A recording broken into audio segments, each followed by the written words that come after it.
Et bienvenue à vous, chers téléspectateurs. Merci de partager votre soirée avec la nôtre. Bonsoir Éric Côme. Bonsoir. Professeur Côme, merci d'être là. Infectiologue, chef de service à la Pitié-Salpêtrière à Paris.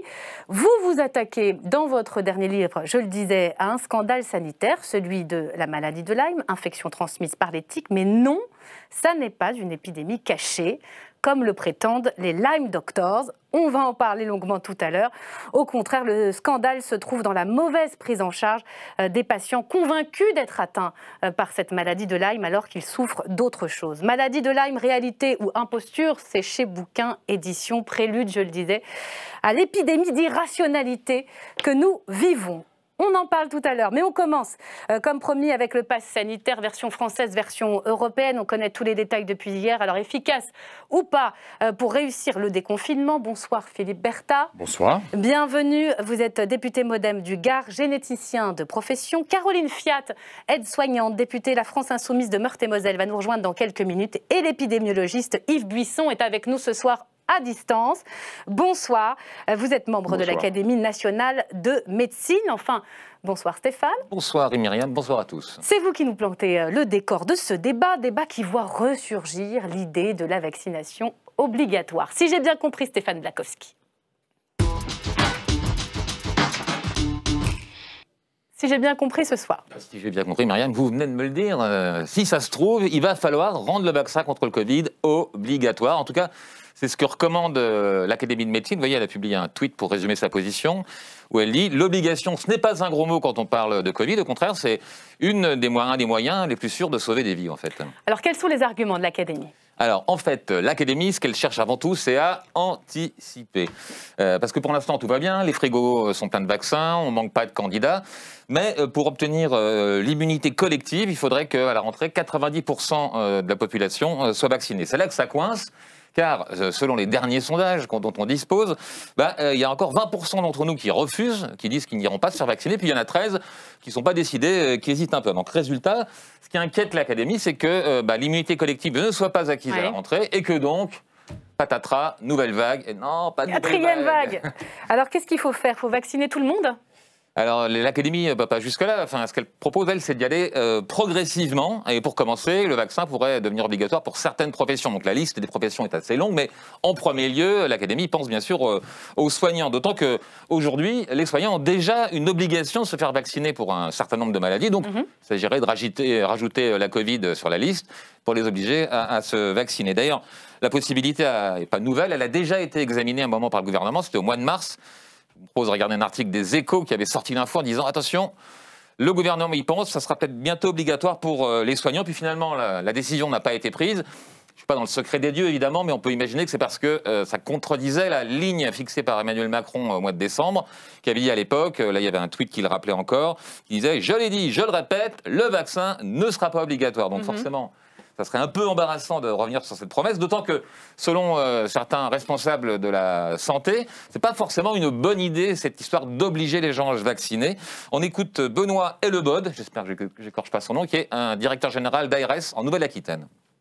Le fait de rendre un vaccin obligatoire pourrait être paradoxalement un frein à l'adhésion vaccinale. Vous savez comment sont les Français. Il suffit de leur dire que quelque chose est obligatoire pour trouver qu'il y a quelque chose de louche derrière, et puis ça pourrait freiner l'adhésion. Ça, c'est pour le volet vaccin. Pour l'instant, ce qui braque les anti-vaccins, ce serait plutôt le pass sanitaire. Voilà, le pass sanitaire qui va entrer en vigueur le 9 juin. Et donc, pourtant, ce pass, normalement, est réservé uniquement pour des événements où si on veut participer à des événements qui rassemblent plus de 1000 personnes. Mais bon, ça énerve les plus radicaux des anti-vaccins. Et le dernier exemple en date, c'était Jean-Marie Bigard, leur leader, au Trocadéro, samedi dernier. On l'écoute. Non, non au passeport, non au pass sanitaire, non. Et pourquoi il ne nous collerait pas une étoile jaune pour qu'on soit repéré plus facilement? Oh, on l'a déjà subi une fois. Mais qu'ils nous mettent une couille, je suis d'accord pour la porter.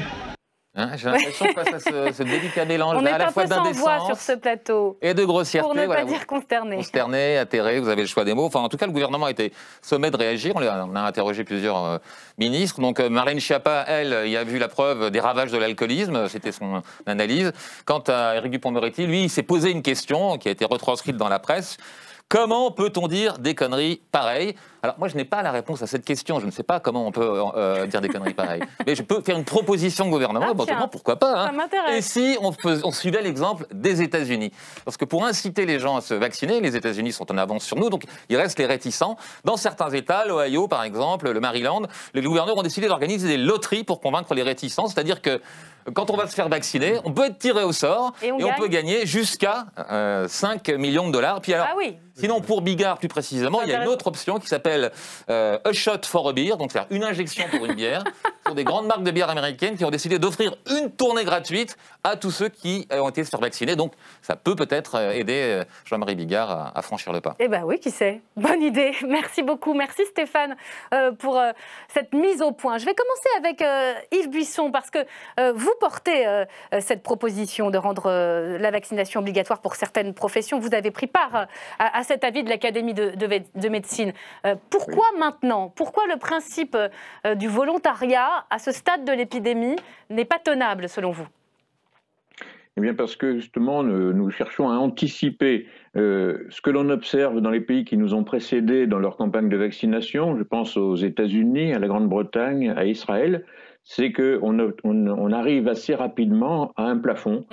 Un plafond qui représente effectivement la marge des personnes opposées ou récalcitrantes à la vaccination. Ce plafond, quand il atteint 50-60%, c'est insuffisant. C'est une couverture vaccinale insuffisante pour empêcher le coronavirus de circuler de nouveau et de susciter une reprise épidémique, notamment, c'est ce qu'on pense au mois d'octobre, novembre, c'est-à-dire à l'automne prochain, où si on n'a pas une bonne couverture vaccinale, on se retrouvera dans une situation comparable à celle de l'automne 2020. Oui, on va revivre, enfin, évidemment, on ne l'espère pas, mais le même scénario de l'automne l'année dernière. Si on regarde les chiffres, Monsieur Buisson, le gouvernement parle de prouesse inédite. Ce sont les mots de Gabriel Attal, le porte-parole du gouvernement. 24 millions de Français primo-vaccinés. On a 23 352 873, c'est le 24 mai exactement. 35% de la population pour une première dose. Ça fait 80% des plus de 55 ans. 10 millions et 600, un peu plus de 600 000 avec deux doses. Ça fait 16% de la population. Est-ce que les réticents à la vaccination peuvent réellement nous empêcher d'atteindre l'immunité collective? Oui, quand on regarde ces chiffres, bien sûr, ils semblent importants, mais il faut quand même les relativiser. Si on se compare aux pays européens, nous ne sommes pas les meilleurs et les plus rapides pour vacciner notre population. D'autre part, effectivement, il y a actuellement une ouverture de la vaccination aux plus jeunes, ce qui est très bien, c'est une excellente nouvelle. Donc il y a un afflux massif de jeunes qui vont se précipiter dans les vaccinodromes au cours des semaines qui viennent. C'est une excellente chose, mais ce qu'il va falloir observer, effectivement, c'est le plafond. Il suffit de regarder les courbes qu'on trouve sur Covid Tracker, les courbes de couverture vaccinale, et on voit que les personnes qui ont été vaccinées dès le début de l'année, eh bien les plus de 60 ans, on arrive à un plafond qui est net, la courbe s'horizontalise, et puis plus personne ne se fait vacciner. On est donc à un taux de vaccination chez ces personnes à haut risque qui ne dépasse pas 80%. Oui. Donc il y a 20% de ces personnes qui sont toujours à risque de faire des formes graves et d'aller à l'hôpital, d'encombrer les services de réanimation et éventuellement donc on va rentrer dans le dur, le plus difficile à convaincre. On comprend très bien l'argument. Je rappelle d'ailleurs que dans cet avis de l'Académie de médecine, il y a la préconisation d'aller très loin dans la vaccination des plus jeunes, 12-18 ans, et que demain, l'Agence européenne du médicament donnera son avis sur justement les enfants. Professeur Côme, ce débat sur l'obligation revient. Je me souviens, je vous avais reçu il y a quelques mois et vous me disiez c'est difficile à l'hôpital, les soignants ne suivent pas toujours. C'est toujours le cas à la Pitié-Salpêtrière où tout le monde est vacciné? Non, malheureusement, tout le monde n'est pas vacciné. Tout le monde n'est pas vacciné? Non, tout le monde n'est pas vacciné. Environ 80% des médecins sont vaccinés et 50% des infirmières, des aides-soignantes. Vous parlez avec elles? Oui. Quelles sont les motivations? Oui, on les a même... Enfin oui, je les ai réunis. On touche parfois beaucoup... Enfin, on touche un peu à l'irrationnel, hein, surtout d'un point de vue, quand on a ma spécialité, qui est quand même une spécialité maladie infectieuse. Et les plus grands progrès dans le domaine des maladies infectieuses, on les doit aux antibiotiques, évidemment, et aux anti-infectieux, mais on les doit avant tout aux vaccins, parce qu'il vaut mieux prévenir que guérir. Donc, les vaccins, c'est quand même, pour moi, ce qu'il y a de plus merveilleux dans l'arsenal thérapeutique en maladies infectieuses, puisque c'est préventif. Ouais, vous étiez favorable à l'obligation pour les soignants? Oui, je me suis déjà exprimé plusieurs fois là-dessus. J'étais favorable à l'obligation pour certaines catégories professionnelles, dont les soignants. D'abord parce qu'ils doivent donner l'exemple, et puis surtout parce qu'ils doivent se protéger, ils doivent protéger leurs proches, et puis surtout, ils sont à l'origine de clusters, de foyers épidémiques qui se développent dans les hôpitaux. Bienvenue sur ce plateau, Caroline Fiat. Merci d'être là. Je dis d'abord être soignante parce que c'est très important pour le débat que nous avons ce soir. Députée La France Insoumise de Meurthe-et-Moselle, je ne dis pas de bêtises. Vous avez remis la blouse pendant la première vague. Vous les avez vus, ces aides-soignantes qui sont réticentes à la vaccination. Vous-même, vous avez été vaccinée. Qu'est-ce que vous pensez de l'obligation? Alors, moi, je suis contre l'obligation vaccinale, que les choses soient claires. J'ai envie de penser que plus de paramédicales qu'on ne le pense sont vaccinées. Qu'est-ce qu'elles vous disaient, les aides-soignantes, qui refusaient quand vous étiez à l'hôpital? Moi, très clairement, début janvier, il n'y avait que les soignants de plus de 55 ans qui avaient le droit au vaccin. Et moi, mes collègues disaient, moi j'attends, je ne veux pas du vaccin. Et le directeur du CHU de Nancy a décrété que service d'urgence, réanimation, médecine Covid auraient le droit au vaccin, sans contrainte d'âge. Et bizarrement, on y est tout allé. Donc, alors, j'ai essayé d'avoir les chiffres, on n'arrive pas à avoir les chiffres exacts. Il y a eu un gros problème de communication. Alors, effectivement, il y en a qui refusent le vaccin. On est quand même beaucoup à l'avoir pris. Il y a quand même aussi le problème des doses de vaccin qui n'arrivent pas. Pendant 3 semaines au CHRU Alors, on n'est plus Nancy, dans les pénuries, hein. On n'a plus cette pénurie de doses aujourd'hui. Pendant 3 semaines au CHRU de Nancy, on n'a pas eu de dose de vaccin pour les soignants. Donc on peut dire les soignants ne se vaccinent pas, mais enfin quand on n'a pas les doses, c'est compliqué. Si on revient à la question de la vaccination, elles sont irresponsables, ces aides-soignantes qui refusent? Non, elles ne sont pas irresponsables. Ce qui est irresponsable, c'est qu'elles travaillent quand même au cœur de l'épidémie tous les jours. Donc, oui, et ce qui il y a une forme de prise de risque qui est évidente. Ne pas donner les moyens aussi à ces aides-soignantes. Vous savez, ce qui est le plus dangereux dans les hôpitaux, et je pense que le professeur Combe sera d'accord avec moi, c'est ce qu'on appelle les maladies nosocomiales. Et ces maladies nosocomiales, c'est pas un vaccin qui va les guérir. Et tous les soignants pourraient être vaccinés. Quand vous allez de chambre en chambre, qu'on n'est pas assez de soignants et qu'on n'a pas le temps de se désinfecter, de se changer et tout ça, et qu'on transmet le virus de chambre en chambre parce qu'on n'est pas assez de soignants, c'est ça aussi qui est dangereux. Donc, et moi, je trouve quand même... Donc c'est un faux débat pour vous, la question de l'obligation? Oui. Et je trouve irresponsable de toujours tout mettre. Il y a un an, pile, tous les jours à 20h, on nous applaudissait. Et aujourd'hui, on devient les pires monstres de la planète. Et je trouve ça quand même assez irrespectueux. Philippe Berta, quand on entend Caroline Fiat, est-ce que vous vous dites, au fond, le gouvernement a choisi la bonne option dès le départ, le volontariat? Il n'aurait pas été possible de faire autrement dans le pays? Déjà, je voudrais quand même, parce que je viens assez régulièrement sur votre plateau, et je suis de plus en plus effondré par la perte du bon sens dans ce pays. Enfin, j'espère que, et je sais que c'est le cas, puisque j'ai été contacté, certains bouquins vont nous refaire un petit peu le film, parce que ça fait quand même des mois et des mois où on a entendu tout, n'importe quoi, l'hydroxychloroquine, enfin... Bon, qu'on sait qu'on en revient à du bon sens et un petit peu de cartésien. Moi, je voudrais déjà parler de vaccin sous le label de chance vaccinale. C'est la chance vaccinale. C'est extraordinaire. Moi, je suis scientifique. On a dans les mains, on en parlait, un vaccin qui en moins de 12 mois, sous différentes formes, est aujourd'hui accessible, dont on a entendu tout et n'importe quoi. Donc maintenant, on va déplacer le débat, puisqu'on avait le sentiment que la vaccination se mettait en route, oui, au rythme des doses disponibles. Désolé, la France n'a pas réussi à produire son vaccin, donc on était dépendant des doses. Mais on sent qu'on est à un moment charnière. C'est-à-dire que les Américains, eux, ont des difficultés pour atteindre l'immunité. Pas plus tard que ce week-end, bon, c'est le Texas, là carrément, il y a un arrêt vaccinal complet. C'est-à-dire qu'il y a une frange de la population, c'est pas la bière de l'autre fou là qui va changer quoi que ce soit. Ils veulent plus y aller. Là, ils sont en situation compliquée, les Américains. Est-ce que c'est pas ce scénario qui nous attend aussi? Pour l'instant, on n'en est pas là, me semble-t-il.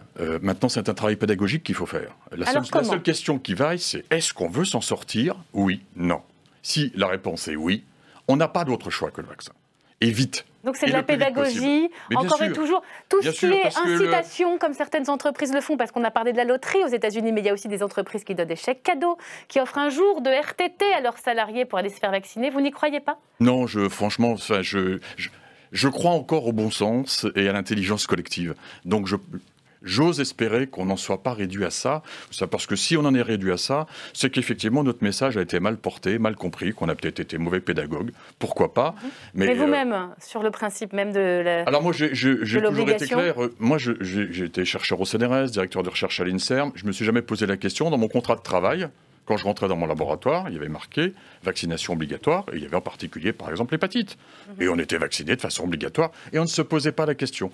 Je pense il y a énormément de maladies pour les soignants, contre lesquelles et peut-être même au-delà pour les accompagnants, je pense que dans le contrat de travail, moi je ne serais pas choqué qu'on voit effectivement une obligation vaccinale. Absolument. Contrat de travail, obligation vaccinale. Oui, qui, à mon avis, devrait même être demandé par l'employeur. Parce que, oui, les soignants sont à la source de transmission de maladies à leurs malades, ce qu'on appelle les infections nosocomiales. Donc il y en a effectivement contre lesquelles on ne peut pas se protéger, c'est celle à laquelle faisait allusion ma collègue, mais il y en a d'autres pour lesquelles on peut se protéger. La grippe, par exemple. Pourquoi on se protège? Pourquoi les soignants doivent se vacciner contre la grippe?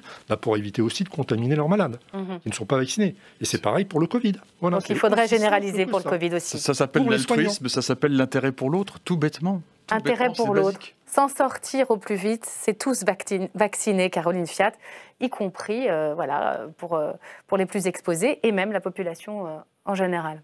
Oui, juste une précision, c'est que l'avantage de mes collègues qui sont médecins, c'est qu'eux ont le temps de lire toutes les lectures scientifiques, ce que les paramédicales, nous n'avons pas le temps de lire. Et on est obligé de faire confiance dans tous les récits, dans toutes les communications. Et les médecins parlent entre nous et dans les services, ce qui fait qu'on entend ce qu'on appelle les fake news, ce qui n'est pas bon. Et nous, on n'a pas ce temps de lecture. Par exemple, vous avez le temps de lire. Je vous pose une question toute simple. Il y a eu une espèce de campagne de déstabilisation auprès de youtubeurs, il y a quelques jours, pour dénigrer le vaccin Pfizer. Quand on est élu, qu'est-ce qu'on dit, qu'est-ce qu'on fait? Parce qu'on sent bien qu'il y a beaucoup d'intérêt, au fond, à ce que, pas forcément, on ne se vaccine pas, mais on ne se vaccine pas avec ce vaccin-là. Il y a des guerres des vaccins en cours. Est-ce que, au fond, la représentation nationale ne doit pas vraiment, d'une seule voix, se lancer dans une campagne pour cette dernière ligne droite? Alors moi je trouve ça dangereux. Moi ce que je dis c'est allez voir votre médecin traitant, faites confiance à votre médecin qui lui a le temps de lire justement ces revues scientifiques et qui du coup saura vous guider plutôt qu'un politique qui n'a pas le temps de lire ces revues médicales scientifiques. Et c'est ça que je veux faire entendre. N'écoutez pas tout et ne lisez pas. Tout ce qui est sur Internet n'est pas forcément vrai. Donc faites attention à ce que vous pouvez lire. Et voilà. Mais après il faut faire confiance aux scientifiques, à la rationalité scientifique. Ce que disait mon collègue Bertha, effectivement, le vaccin est une chance, mais après, il faut aussi entendre que les gens ont tellement entendu de choses que la communication aussi n'a pas été forcément bonne et que les gens doutent et il faut réussir maintenant à les convaincre les gens. Alors, la vaccination obligatoire, on l'a compris, n'est pas l'option du gouvernement.